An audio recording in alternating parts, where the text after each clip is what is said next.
Start out a little bit of review. I believe, if I'm mistaken, this is the fifth English language broadcast I've been doing. Um, some of them I'm very happy with. The response has been, I think, pretty positive. Uh, so let's review just for a second.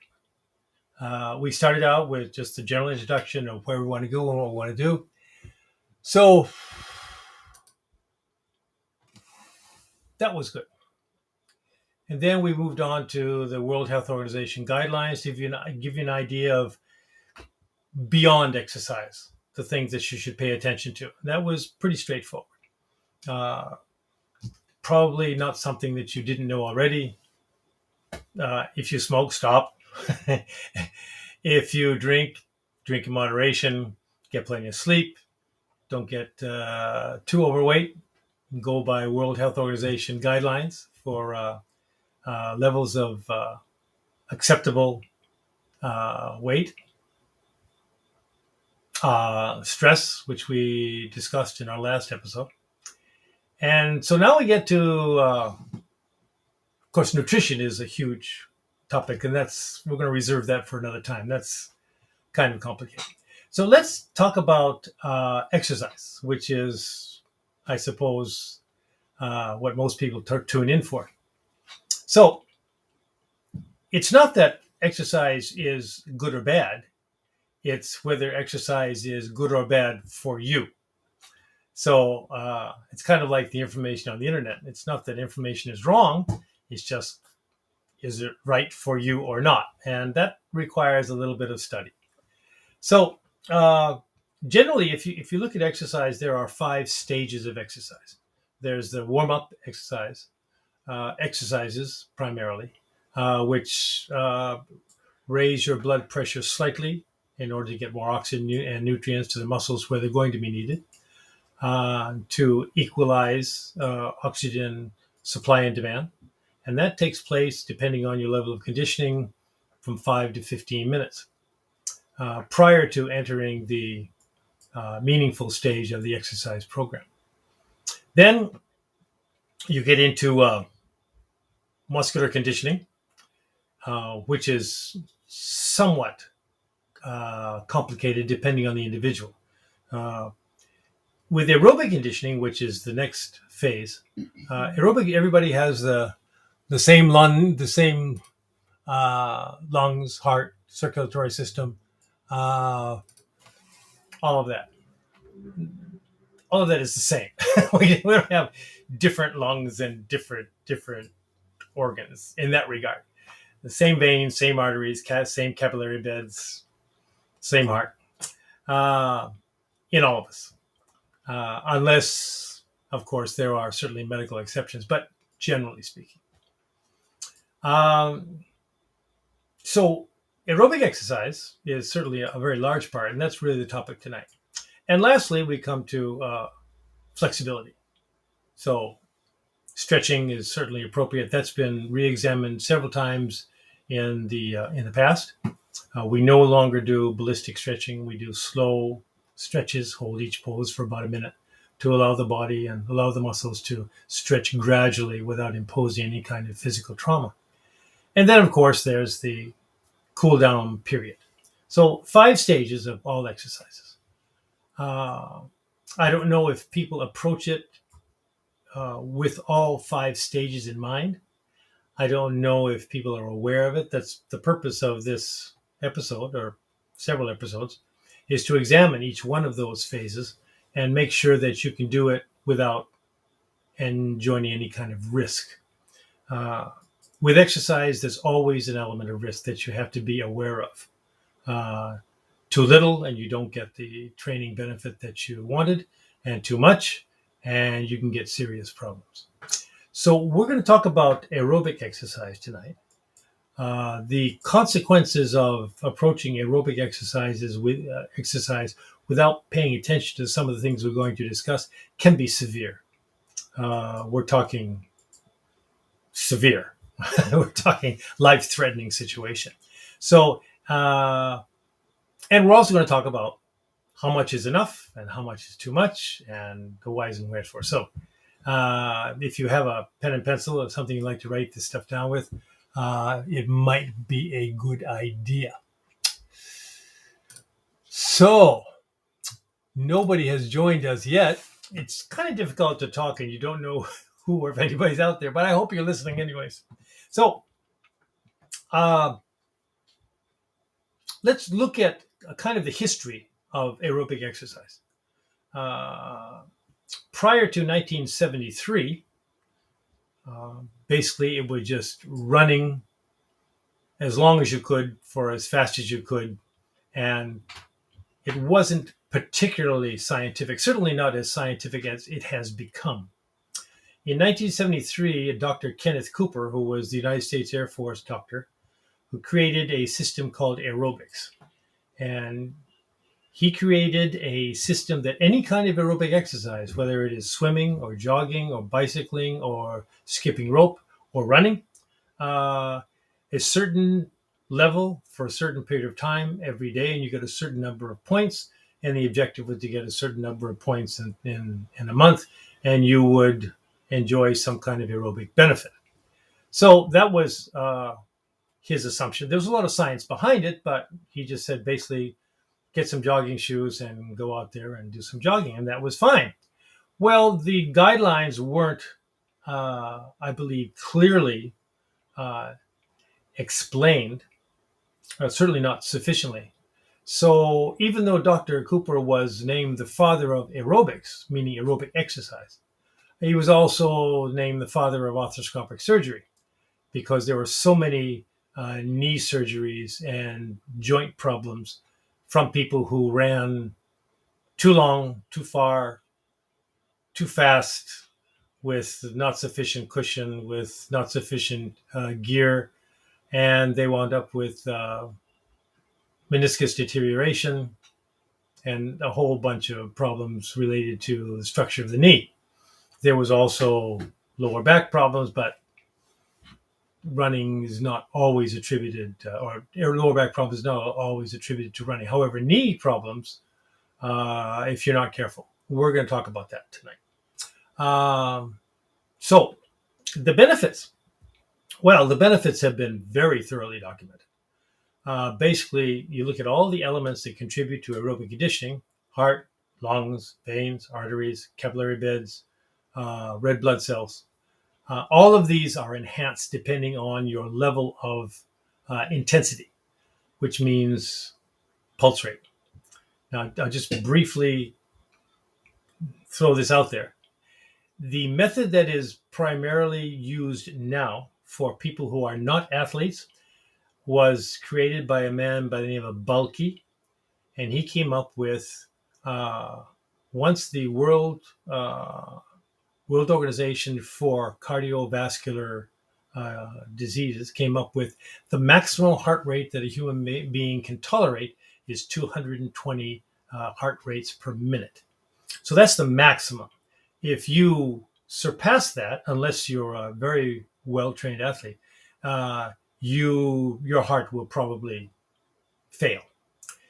But 220 is still very high. So how do you account for the individual differences? Well, you take 220 and you subtract your age. Oh, Matsura-san, good evening. Thank you for joining. So 220 and you subtract it. So 220, say you're a 50-year-old man.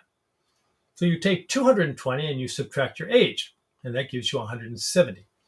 And then, depending on your objective, you take a percentage of that. So 50-year-old man's maximum heart rate is 170, and 60%, which is the minimum you can exercise at and get some aerobic benefit. So 60% of 170 is 102 beats per minute. So 102 beats per minute, pulse rates per minute, is what you should maintain during your course of aerobic exercise, whether it is running or bicycling or skipping rope, or like Matsura-san, I do practice judo. 60% gives you a certain benefit.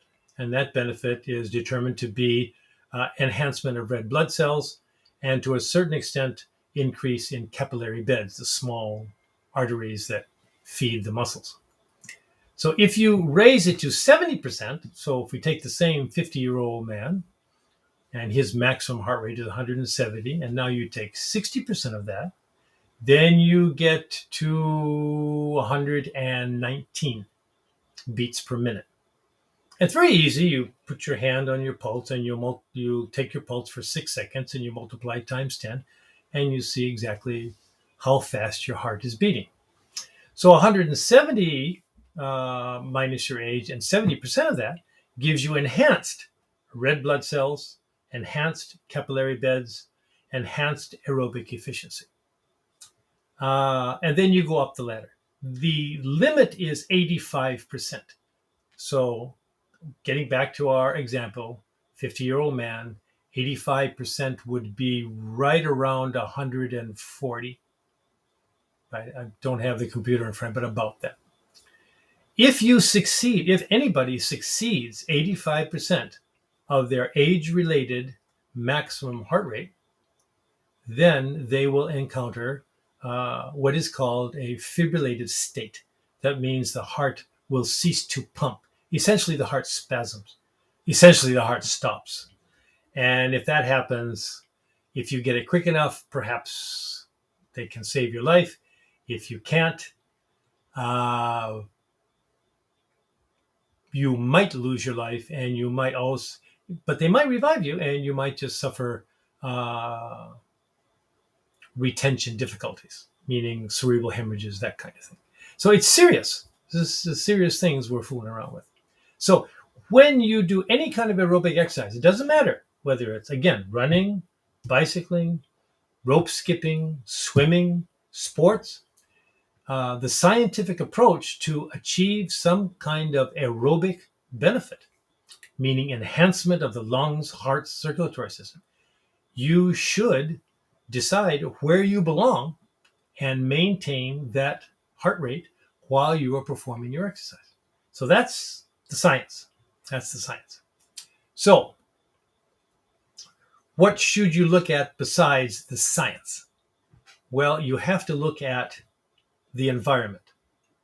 So for all exercise, especially in Japan where the humidity is very high, if the temperature outside or in your running environment is 30 degrees or higher, and if the humidity that you're exercising in is over 65%, those two, heat and humidity, exercise should not be done at all. At all. So, well, okay, I take that back. You can do some stretching, but you can't do aerobic exercise. The reason is not necessarily because of the heat alone, it's the humidity. And if the humidity is that high as 65%, your sweat can't evaporate, you can't cool the superheated blood, and you will overheat, and your blood pressure will rise, and you open yourself up to some kind of cardiovascular accident. So you have to be aware of the environment that you're exercising in.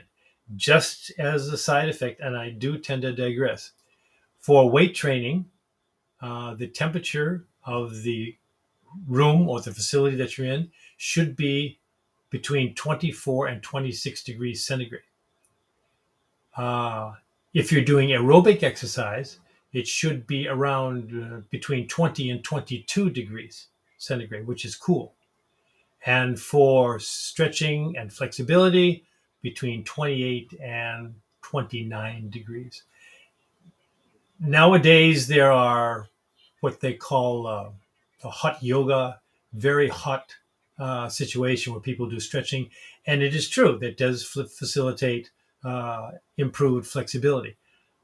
But if you happen to have a problem, say high blood pressure or a cardiovascular problem, that is not advised. So I digress.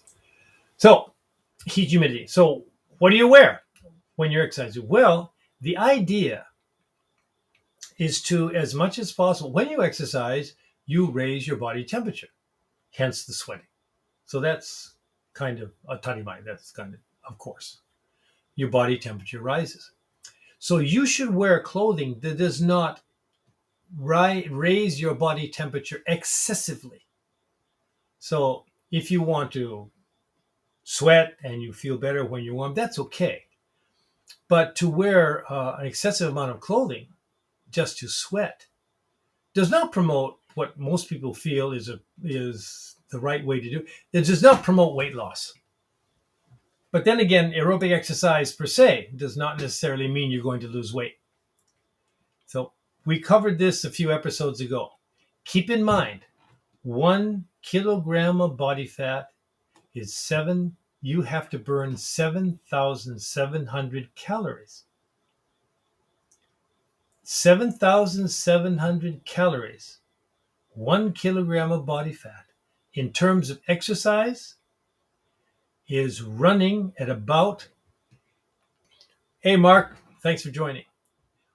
We're going over what a kilogram of body fat is burned with aerobic exercise. So 7,700 calories.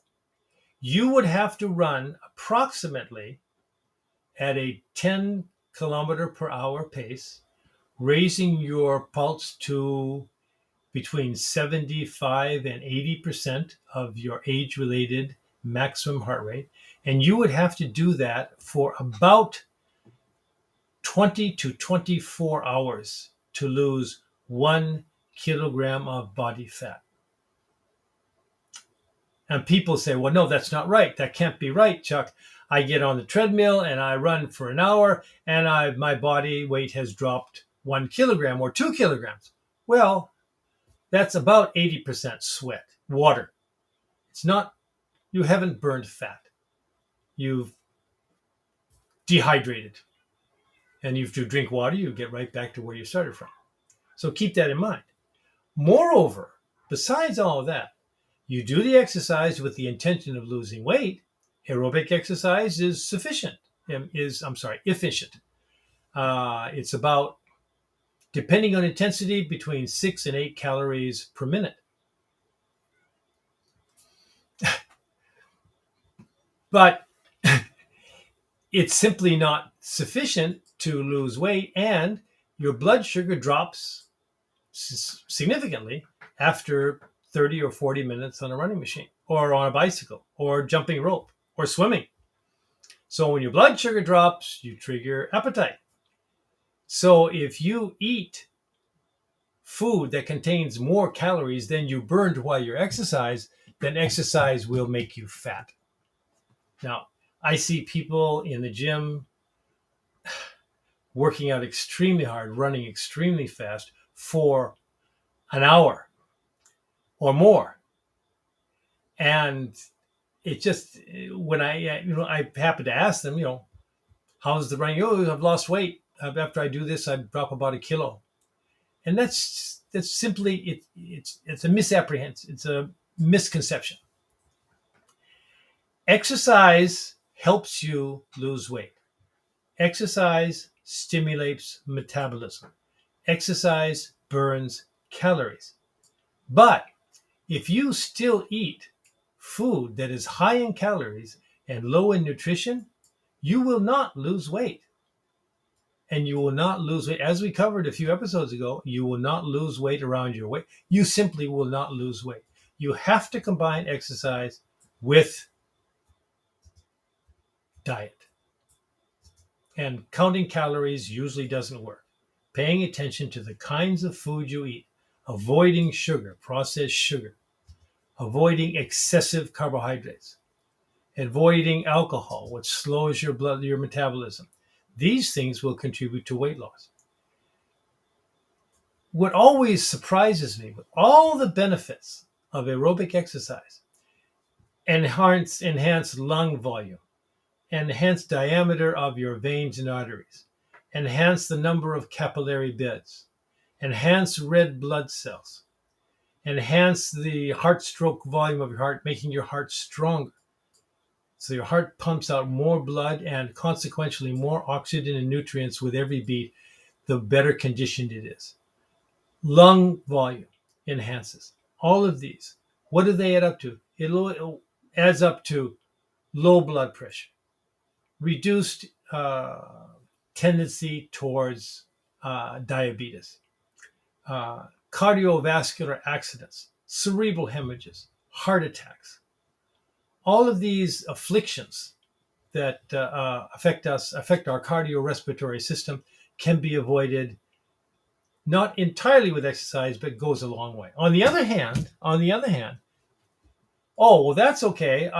That's great, Chuck. Well, I'll just go to the gym and I'll exercise for 45 minutes or an hour every day, and I'll get in my aerobic system in great shape, and I'll be okay. Well, no.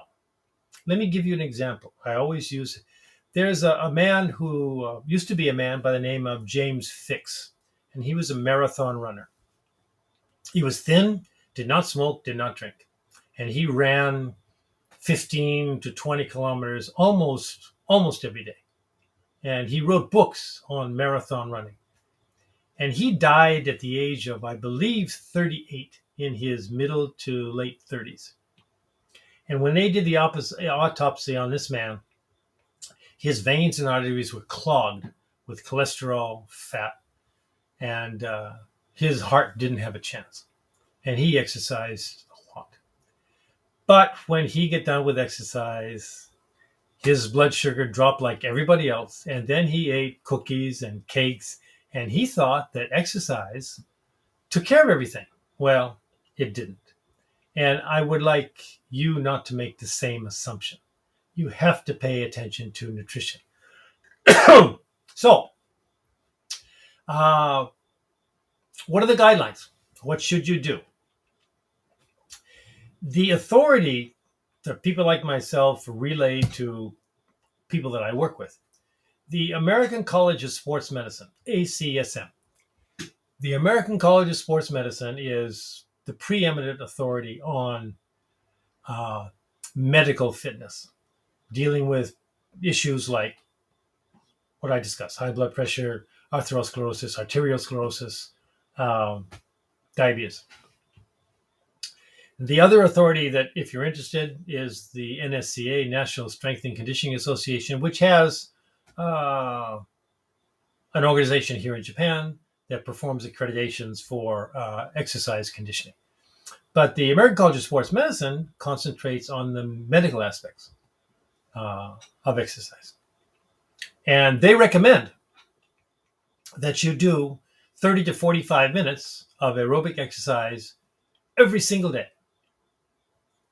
Well, I think it was 5 to 7 days a week. And you maintain an intensity level of about 70% of your age-related maximum heart rate. Well, most of us don't have that level of endurance, number one, and probably not the type of commitment that would give you, combined with weight training, 2 hours in the gym every day. It's just not realistic. It may be medically correct, but it's not realistic. So what has been in the fitness arena for the last 5 years is what they call fartlek training or interval training, which has been around for a long time. I think early 60s it came out. And interval training was designed for athletes primarily. So to increase speed, to drop time off basically running records. So 10,000 meters, 1,000 meters, 400 meters. Because it is true, if you train slow, you don't get fast. You perform slowly. So at any rate, recently, the last 4 or 5 years, they've come up with interval training. So you run whether it's on a treadmill, usually it's for indoor exercise equipment. So you run on a treadmill for 5 minutes as fast as you can. And then you rest for 3 to 4 minutes. And then you repeat that 4 to 5 times. And that gives you the equivalent of 45 minutes of aerobic exercise. Okay. it has been scientifically proven that it is beneficial in terms of cardiovascular efficiency. What it does not take into consideration is somebody who is not 25 years old and who may have joint difficulties, lower back problems, knee problems, even on a treadmill and with running shoes, which are fully cushioned. You cannot avoid the impact that running, when you run, you can't avoid the impact that occurs while you're running. You can't do it. You can't do it. Again, correct running shoes are one solution. But I guarantee you, if you spend 20 years of jogging at 70% of your maximum heart rate, you're going to wind up with some knee problems along the way, if not long term. So, your choice. The thing is, you don't have to run. You can walk. You can walk at a 6-kilometer pace, which is reasonably fast. And you can, and if you're indoors, you can walk, you can raise the level of the treadmill, the incline, and you get plenty of aerobic benefit from that. You don't get the same benefit as if you ran outside because it's a different effect on the body. Outside, you're pushing yourself off with each step. On a running machine, you're just keeping up with the running machine. So the aerobic benefit you can get. But the muscular benefit in terms of, for example, if you're planning to finish a 42-kilometer marathon, you should probably do the running outside. So there you have what you should do. Now, if you are just starting, and if you weigh over 80 kilograms of body weight, I advise you not to run. Not to run. You can walk fast. You can do bicycling. You can get plenty of aerobic benefit without pounding your knees into oblivion. And you will save your knees and you will thank me for it. Dr. Cooper was absolutely correct in 1973 when he clarified the physiological benefits of aerobic exercise. But like a lot of, I believe, people who are involved in academia, the testing that people do in the world of academia is in a very, very controlled environment. We don't live, work, and play in a controlled environment. We don't run on a treadmill. Perhaps we run outside. We have to take these things into consideration. If you're running in a controlled environment where it's air conditioned and the temperature is 22 degrees and the treadmill is cushioned and you have running shoes and you're very, very careful, you do the proper warm up, you go through the exercise, you do 20 or 30 minutes on a treadmill, and then you cool down and you make sure your pulse rate has returned to normal before you proceed with something else, you'll get plenty of benefit. If you're doing that to lose weight, you need to reassess your methodology. Weight loss is, I hesitate to say this, but it's about 80% nutrition. Now, aerobic exercise, depending on intensity, burns several calories per minute. But the body doesn't want to burn a lot of calories, even if you're running fast. So you can look at maybe 400, 500 calories an hour. So if you want to burn almost 8,000 calories, you're looking at what? 16 hours? It's probably not quick enough for anybody. Weight training, on the other hand, doesn't burn as many calories, but it changes your metabolism, so you'll burn more calories at rest. So then we have to go back to the weight loss, because I can talk to people all day long about the benefits of cardiovascular exercise, aerobic exercise, and the risks involved, and the benefits. But people want the benefits quickly. Benefits from exercise don't happen overnight. They take time. and you have to be cautious. And the older you are, the more cautions you have to take. The older you are, I mean, over 40, because according to sociologists right now, middle age begins at the age of 26, because we are basically a pretty lethargic society. It's the computer age. So we're sitting down almost all day long. We don't move. So the body ages quickly if it doesn't get stimulated. So I know that seems an exaggeration, but it's true. But it seems to be true. It seems to be true. But at the very least, when you hit your 40s, you need to have a physical examination at least every 2 years, and preferably every year. Even when you're younger, you should have one as well. But as you get older and you're about to embark on an exercise program and you're not sure where you are, first thing you do is you get checked out. What's the state of my heart and lungs and circulatory system? Can I tolerate this level of exercise? And when you begin exercise, you begin by walking. And then you gradually pick up the walking pace. Then if it's indoors, you raise the incline on the treadmill and you pick up the pace.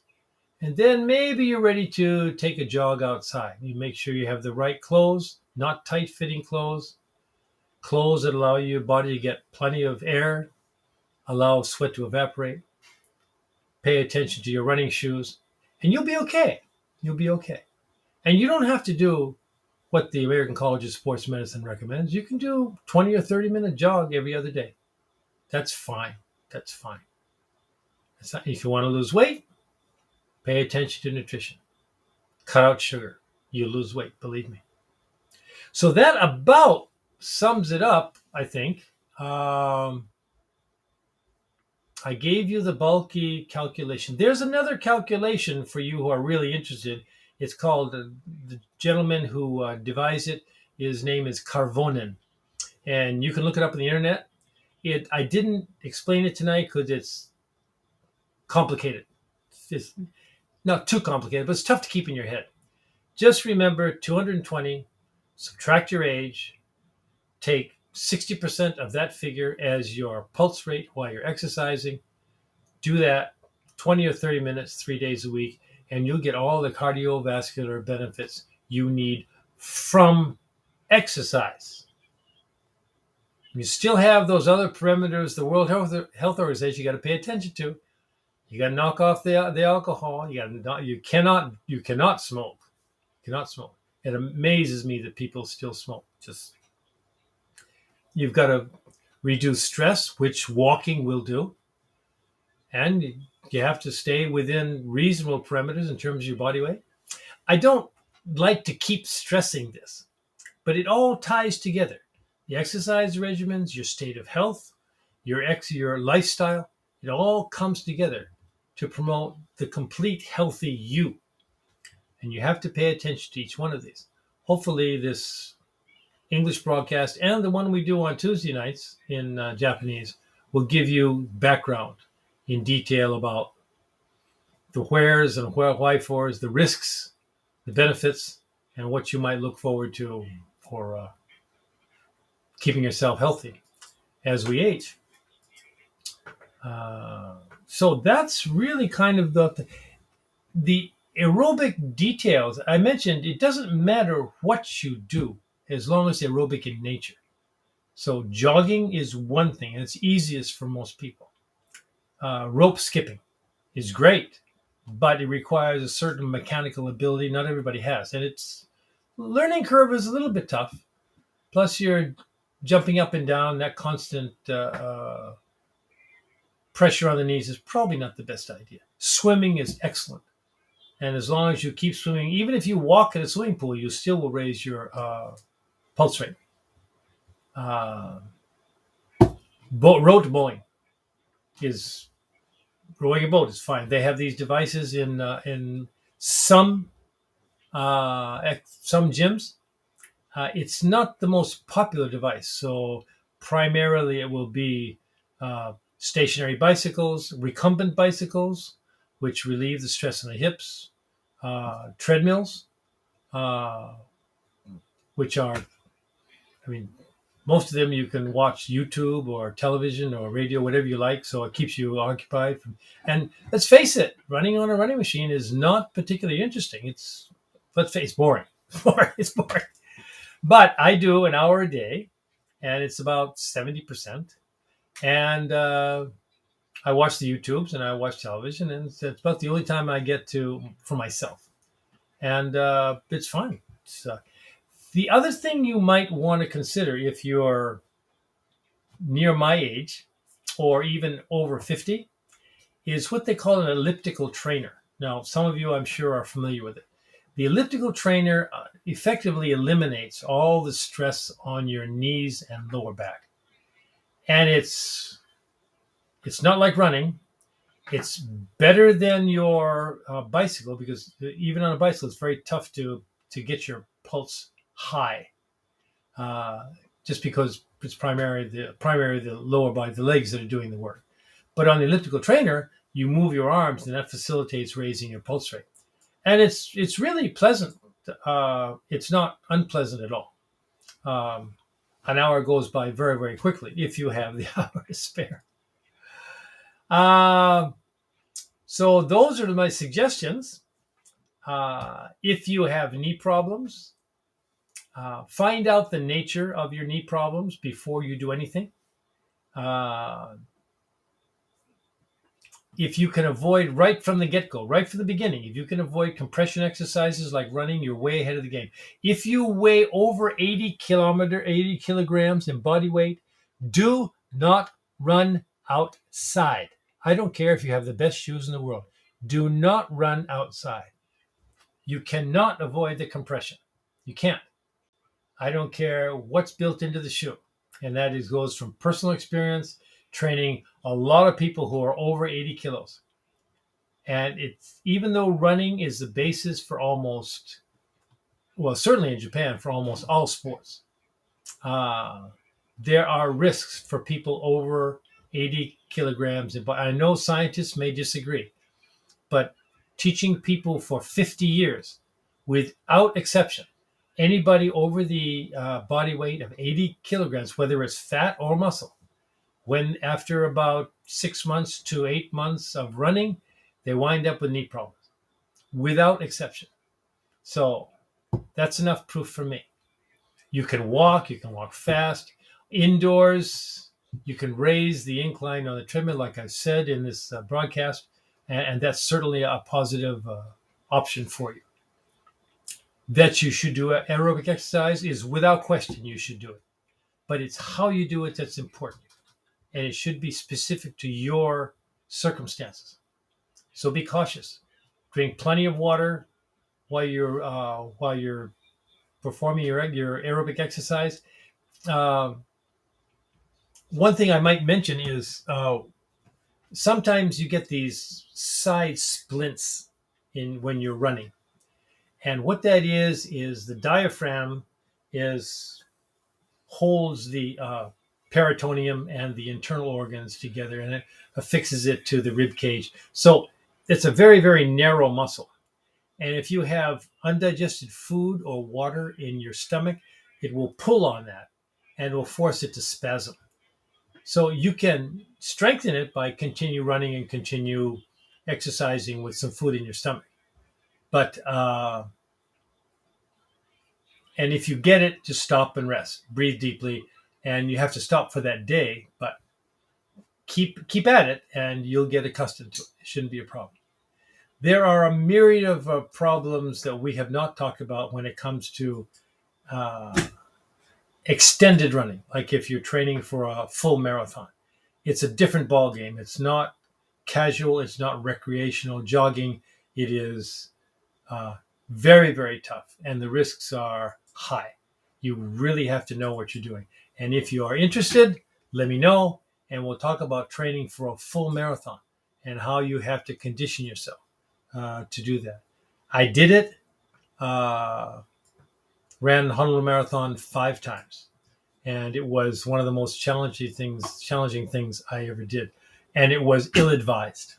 But everybody was running, and so if you're an instructor and in physical fitness, if you don't run, people kind of question your credibility. So I did it. Fastest was 4.5 hours, and slowest was 5.5 hours. And in the last one, literally almost died. But I was very, very fortunate, got through it. So in Honolulu, it's surprising how many people. Well, this is not a very good topic, but let me talk about it anyways. If you happen to run a long distance and you become tired at the end of your run, do not sit down.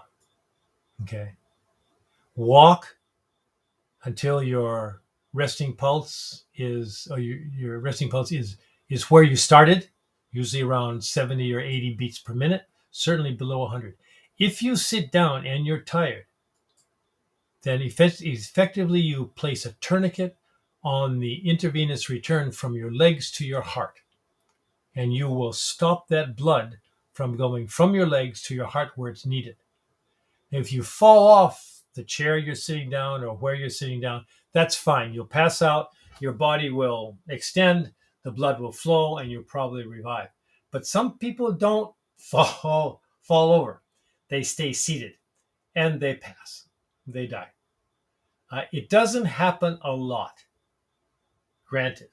But in the Honolulu Marathon, the final finish line is near Kapolei Park. And people go to the park and sit down and put their back against a tree and go to sleep because you're tired. And some of them fall over and revive, and some of them don't. So don't disregard the cool down process. If you're running and you finished even a 5-kilometer run, walk for a while, make sure your pulse is back to where you started with, or at least close. Okay. And you'll be okay. One other thing about heat. If you're running in a temperate climate like Hawaii or any place in Japan in the summer, it's a no-brainer. Yes, you need water while you're running. A little bit is a good idea. You don't have to guzzle it, but a little bit. And the colder the water, the more readily it goes where it's they call gastric emptying, and it's distributed from the gut to where it's needed to cool the body. So drink water even while you're running. And in the gym, drink as much water as you want. It raises your metabolism. Don't worry about water weight gain. It's not a problem. The other thing, and this is just a hint, regardless of whether you're running or not, if you're exercising or out in hot weather and you start to feel a little bit dizzy, we're getting into thermal regulation here. Get something cold and put in the back of your neck to the hypothalamus, and that will bring your blood pressure down and you refresh. It's a judo practice where Matsuda-san and I practiced, past tense, at Marunouchi. Every 2 or 3 fights, went out, had a sip of water, and put water on the back of my neck. I felt refreshed and was able to go as much as 10 or 12 fights. So that's important if you're outside. So drinking water is important. Keeping your head cool and your hypothalamus cool will also help you a great deal.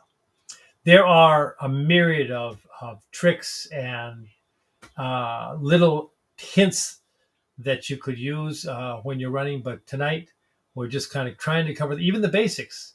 I hope that I presented it in a constructive, structured manner so that you can retain as much as possible. There's a lot of information, and all the different processes of the body and how that works, how energy is how you utilize energy, how you replenish energy, how you utilize water, how you replenish water. All of these things play a role. So be careful, even if you're going on a short run. Do not run at night because you cannot see the pavement. And I can't tell you how many people have tripped and fallen and sprained their ankles, or can't see a rock, or they step on something and slip. I would not advise that you run at night. And it's cool now. It's cool. Early in the morning is my bet. If you are running a long run at night, say 5 to 10 kilometers, take a flashlight with you, take taxi money with you, and take your cell phone with you, just in case you run into trouble. Okay? A lot of people forget that. Running at night is just simply not advised. It's, unless you're very, very familiar with the course. Even then, it's probably too much risk. So that's about all I have to say on the subject. Just recap. Aerobic exercise is the best thing since ice cream. It's great for you. But a certain amount of moderation. Remember that all exercise, regardless of what you do, there's a risk factor involved. There's a risk factor of who you are, how you respond to the exercise, and in the actual performance. So get informed, learn as much as you can before you embark on it, and then start slow. And I wish you all the luck. So I hope you enjoyed it. Matsuda-san, thanks for sticking with me. Mark, I hope you enjoyed it. Oh, yes. Mark says, have I discussed the importance of sleep? Well, it's a little bit beyond what we're talking about, but it's kind of a no-brainer that if you don't get sufficient sleep, you can't function efficiently. So sleep deprivation alone is a pretty bad thing. Your body interprets that as stress. You raise your blood pressure, and then if you exercise, your blood pressure goes up again. You have problems.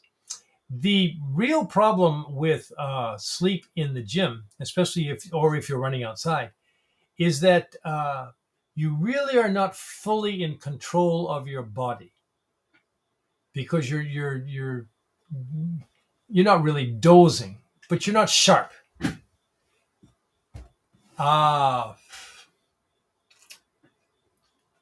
So you want to make sure you have your 6 or 8 hours sleep before you embark on any exercise program.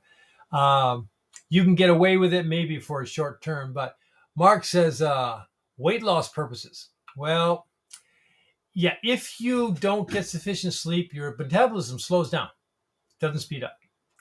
So that's one contributor. I know I'm working with one person whose sleep patterns are very erratic. And that person is entertaining some serious weight problems. And that person has started to get more regular sleep, and that person feels that weight loss has occurred, that she has dropped weight because of that. So I think it's a contributing factor. If you want to prioritize what contributes to weight loss, the first thing is basically just too much sugar. And certainly all of the parameters of the World Health Organization in terms of alcohol lowers metabolism, you'll gain weight. Eating the wrong kinds of food, especially refined sugar, you'll gain weight. You cannot spot reduce. That doesn't happen. Massage doesn't work. If you're heavy, then you can't, the body can't cool down sufficiently, so you overheat quickly, then you get fatigued quickly. And people who have adipose tissue, even if it's a thin layer of adipose tissue, fatigue very, very quickly because they can't dispense with the heat that they produce when they exercise. So all of these things contribute to weight loss, and which was covered in a past episode. But to get back to what we're discussing tonight, the primary benefit of exercise, of aerobic exercise, is not to lose weight.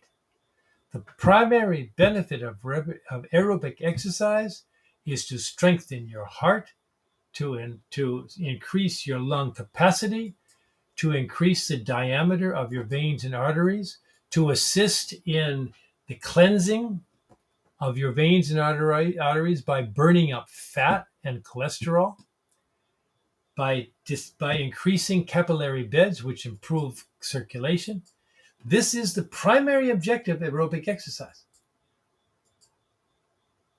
And yes, if you do aerobic exercise and if you do weight training and if you're careful about your diet, you will probably lose weight unless you are predisposed, meaning if you have a genetic predisposition to weight gain. And even though there are 3 general categories of body type, what they call somatotyping, the endomorph, which is your very thin person, which is most of your marathon runners fit that category. Your mesomorph, like myself, who tends to put on muscle relatively easily. And the ectomorph, who is your typical sumo player. There are, I think if I read this correctly, there are 154 different contributing factors that change your body type compared to another individual. But we all have the same lungs, the same heart, the same veins and arteries, capillary beds, and red blood cells. And those function pretty much the same in everybody. It's the other parts of your anatomy that change how those will function. And perhaps we can discuss those in future episodes. But for tonight, I think I'm going to have to call it a night. Thank you, Mark, for joining. Thank you, Matsuda-san. I hope you understood all of this.